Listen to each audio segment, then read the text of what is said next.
était la parole, et la parole est Christ. Radio Parole Vie, la radio qui donne la vie à travers la parole. Mbote Shalom, chers auditeurs de la radio Parole Vie, la RPV, la radio chrétienne, une radio en ligne. Oizana objectif moko ya kote ya sango malamu ya Yesu Christ wa Nazareth nzamba solope ya bomo. Bien-aimés dans le Seigneur, bayebi ko sala lecture ya temps, de comprendre que les temps sont tellement durs. Bien-aimés dans le Seigneur, ozo senga un attachement solide na nzambe pona été bien-aimé. To pengwa te to lembate, to perdre espoir te parce que mukili a lu rezo kendela na bandi bazana matu akoyoka bazoyoka pe bazo sosola lolenge nini nazoloba par la grâce de Dieu. Ya Radio Parole Vie, c'est une radio en ligne. Une radio bien-aimée en ligne, une radio chrétienne. Oizana objectif moko ya kote ya Yesu Masia Nazareth, Jésus mort, enseveli. Donc et Christ, un Jésus crucifié, mort, enseveli, mais ressuscité dans le troisième jour. Donc, il est autrement appelé le ressuscité du troisième jour. Jésus-Christ de Nazareth, le Dieu vivant et véritable. Merci papa, merci maman, bien-aimés dans le Seigneur. Vous savez, rien ne peut remplacer la parole qui est Christ. Nakata mukile loko mokote iko remplacer iloba na Nzambe. Bien-aimés zana malobo to yoka ibangisa me pesa bo moite. Izana malobo to yoka ibangisa intimida. Mais bien-aimés, et ça la biso mabete. Mais liloba oyo koki ko impacter via mutu. Liloba oyo koko mema mutu na réussite. Seule la parole de Dieu. Au réaliser, ezana ba tebele alinga bimamboka, alinga déplacer, alinga sale loko tel, bampaka bazwe balexé na samakolo. Ba sopelier bien-aimé, ba makazu, ba foulier mai na munoko, tout ça, mo réaliser azobika ba conséquences échec parce que mutu azana makokite ya kolongisa muninga ne mutu. Voilà pourquoi la Bible dit, maudit soit celui qui se confie à l'homme, mais béni soit celui qui se confie en l'Éternel. Bien-aimé Toza, na numéro 6 kalelo par la grâce de Dieu. Tobon de l'Anzam. Yesu Masia Nazareth Nzamba solo pe abomoy. Papa, maman, yo kataka pongi tango nyonso. Okataka pongi butu nyonso. Na souci pe bolingo. Yalelo bana Nzambe oyefanda kata mutema nozo talisa koza penza mu Kristo ya solo. Nanga to bonde le pay to zwami. Yesu Masia Nazareth Nzamba solo pe abomo pe elonga. Tata to pesio merci. Pona ngonga o epesameli biso. Ya kopusa liboso na yo. Pia ko kabwa liloba na yo na liboto no porte travers le monde entier. Tata tkali lobo eme ma bomo. Ba o eme ma restauration na peuple na yo Seigneur. Afin que l'État toli etanga manamite ma bato. Na kombo na Yesu Masia Nazareth. Nzamba solo pe abomo. De to bondeli. Petolobi. Amen. Merci papa, merci maman. La bandi bien-aimé dans le Seigneur. Vos amis belés partout à travers le monde entier. Natina causé la émission Parole Vie. Une émission à caractère évangélique. Où ils ont un objectif moko bien-aimé. Yako tombo la misala à Christ na croix. Ya thème tu te partager na tongo lelo. Oh toko continuer à ngoper lobby samedi. Namkona biso ko kilabile o tozalaka nango. Bien-aimé dans le Seigneur, au lundi na intercession internationale des familles, toko continuer nango. Thème ezali, ma vie doit être redressée.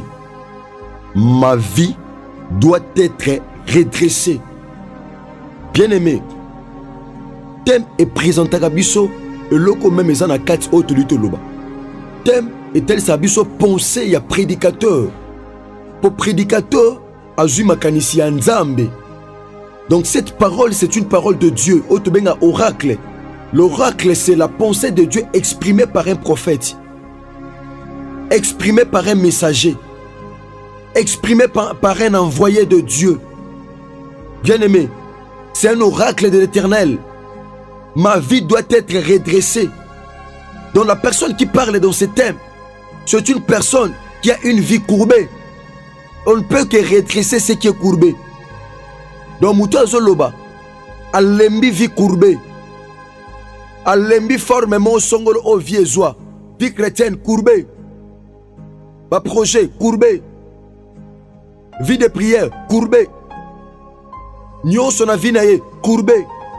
Mutu wana atali asali analyse, asali observation. Abi non, je ne peux jamais continuer. Et on vivre dans des conditions heureuses. Je ne peux jamais continuer à vivre dans des l'heureux. Je ne peux jamais continuer à vivre dans des. Ma vie doit être redressée. Bon, moi, je fait comme redresser. Fait comme tout droit. Et quand ça a été, on a pengui. On a belly. Le but qu'on a biki. Le but qu'on est simbi. Le but qu'on est simbité. Oh non, Moutou Aza Courbet, c'est une personne, bien aimée, instable. Instabilité.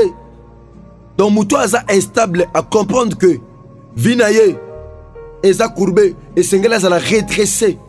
Dans le domaine mon songolo. Dans le camp songolo. Lisons rapidement la parole de Dieu, chers auditeurs de la radio Parole Vie. La Bible dit ceci. Dans Luc chapitre 13, en commençant par le verset 10e. Écoutez ce que nous dit la Bible. Jésus enseignait dans une des synagogues le jour du sabbat. Et voici, il y avait là une femme possédée d'un esprit impur qui la rendait infirme depuis 18 ans. Bien-aimé, Christ a zoté à la synagogue, denga zoté à la radio, na kata studio. Comme je suis en train de prêcher, nazako exprimer, vous allez penser en Nzambe. Il y avait là une femme qui était possédée. Il y a des gens aujourd'hui possédés par le diable. Il y a des familles aujourd'hui possédées par le diable. Il y a des gens aujourd'hui possédés par le diable.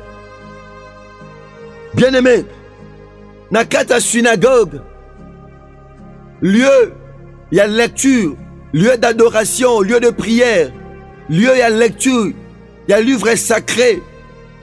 Mais il y avait là une femme qui n'a esprit impur. Bien aimé, la Bible dit dans leur détresse, ils crièrent à l'Éternel. Psaume 107, verset 19 à 20. Na pas na bango. Babelela ki Yahweh. Dieu avait envoyé sa parole parce que la délivrance est dans la parole. Mon frère, ma soeur, maman, papa, la délivrance dont tu as besoin est dans la parole de Dieu. Parce que c'est la parole de Dieu qui nous délivre. La délivrance dont nous avons besoin. Les témoignages dont nous avons besoin. L'élévation dont nous avons besoin. Chers bien-aimés, vous qui me suivez ce matin, c'est dans la parole de Dieu. Cette femme était possédée. Bien-aimé. Oh, Christ était en train de prêcher. Azote Amukolo Sabbat. C'est strictement interdit. Bon, l'âme cause à l'accorder t'es pas inamout. Christ était en train de prêcher. Et il y avait là une femme possédée d'un esprit qui la rendait infirme depuis 18 ans. Bien-aimé. Infirmité nayo. Et ça combien de temps? Infirmité, ça ben incapacité. Infirmité. Et ça tout simplement incapacité. Une personne infirme, elle a une borne, elle a une limite. Une personne infirme, c'est une personne limitée. N'habite infirmité na yo, et ça na quoi nin, na zone nin, na domaine nin. Une personne infirme, c'est une personne incapable. C'est une personne limitée. Tant moussous, infirmité kozala, na makolo, tant moussous na maboko. Tom Sune Sikamoko Songolo. Mais sa volonté en Zambete. Mais Moutou Bongo a se retrouvé infirme. Et ça n'a Moutou mon côté à CP là. Aza Olengaza. Mon frère, ma soeur, comme Tungi Samate.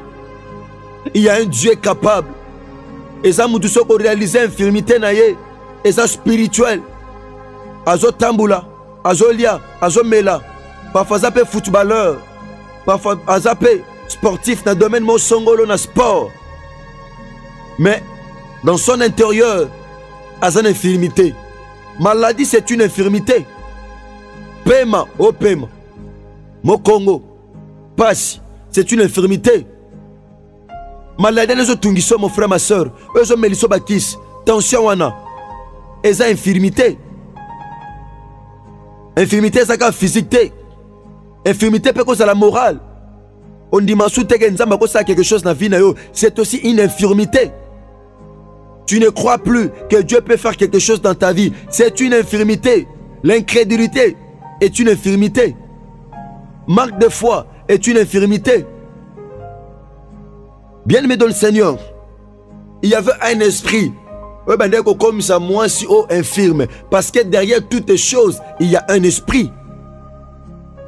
Bien-aimé dans le Seigneur, derrière toutes les choses, sachez-le très bien, il y a un esprit. Derrière Bandoto Lotakana, il y a un esprit. Derrière Perto Salakabambongwana, il y a un esprit. Derrière Vortement, bien-aimé. Oh, Yebeli Moutouna Makoloté, c'est un esprit. Derrière Maladie Wana, il y a un esprit. Derrière Béchek Wana, il y a un esprit. Bien-aimé, moi, ça, où a 18 ans. Il y a autant de ça, 4 ans. Il y a autant de 5 ans. Donc, cette femme, Ayeba qui te que passe Wana, et Zala qui a provoqué un esprit à ma bé. Tant que je suis ne peut kiné. Il y a un moni tant moi na beli, tant que je bela. Quand l'hôpital les a ma bête. Mais associer Nzambe na ba traitement ce soir. Associe Dieu. Donc c'est que tu fais comme des traitements. Yo tant que je pas ce qui m'en pas médecin. Médecin au traité dans d'autres na moli mon traité. Moins de problèmes. Na santé. Même pas moi qui pas médecin. Le médecin a sa limité. To boite médecin yekoli nzoto mutu. Ma yekoli tende ba biksa mutu. Domaine ko bika. Ya le biko zo te pa na Nzambe. Médecin zo traité o azo mona, o machine zo mona. Mais spirituellement, à quoi traiter autant? Tu n'associes pas Dieu pourquoi dans tes problèmes de santé. Oh c'est pelo melaka bakis. Oh c'est pelo zanaba rende fa tout moment na médecin.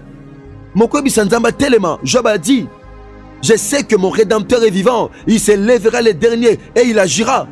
Pour ces problèmes-là qui te pincent le cœur, cher bien-aimé dans le Seigneur, vous qui me suivez partout à travers le monde entier, non, Théayo, mon frère, je suis le prédicateur de la bonne nouvelle. Nazo Théa, papa moko, maman moko, o asala Christ de confiance. Ozo kata pongi tongo nyonso, ozo kata pongi pambata, poke senga nyongote, poke ko bundate, poke musala kate. Donc ne moussa les âmes bêtes. Mais on pèse importance à l'Ilobanan Nzambe. Parce que c'est la parole qui délivre. Parce que c'est la parole qui guérit. Parce que c'est la parole qui élève. Oh. Moi, je parfois pas un qui est bakiné. À ce soin. Il y a soit mon maladie, moi je persiste dans d'autres nayo. Yaya, Lukela Nzambe. 1 mois, 2 mois, 3 mois. Bato azo bela simano bazo bika. Bien aimé. Téléma. Téléma belé Nzambe.